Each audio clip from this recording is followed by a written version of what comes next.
Hello' নমস্কাৰ, আজি নতুন স্বাগতম জনালোঁ। আৰু লগতে আজি ৰাতিপুৱাৰ শুভ দিনটোত সকলোকে লগ পাই বহুত মনটো ভাল লাগিল। আৰু লগতে আজি ৰাতিপুৱাৰ শুভ দিনত সকলো বন্ধু বান্ধৱীলৈকে শুভেচ্ছা জনালোঁ।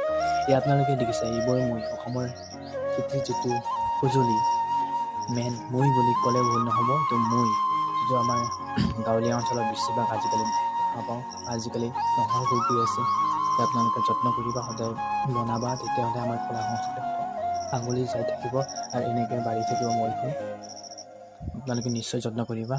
ইয়াৰ মৈ যিটো হাল মৰাৰ পিছত যিটো মৈ প্ৰয়োজন হয়, মানে মাটি সমান কৰিবলৈ প্ৰয়োজন হয়, ঠিক এইবোৰ মই এতিয়া মই কান্ধত উঠাই লৈছোঁ মৈখন। মই যাতে আপোনালোকক ৰিয়েল ফিলিংছটো আপোনালোকক দিব পাৰোঁ মোৰ ভিডিঅ'ৰ জৰিয়তে, আৰু মোৰ যাতে ফিলিংছটো ৰিয়েল মানে সঁচাকৈ মানে ল'ব পাৰোঁ। মানে নিজকে যাতে সঁচা ফিলিংছটো মানে যাতে পথাৰত থকা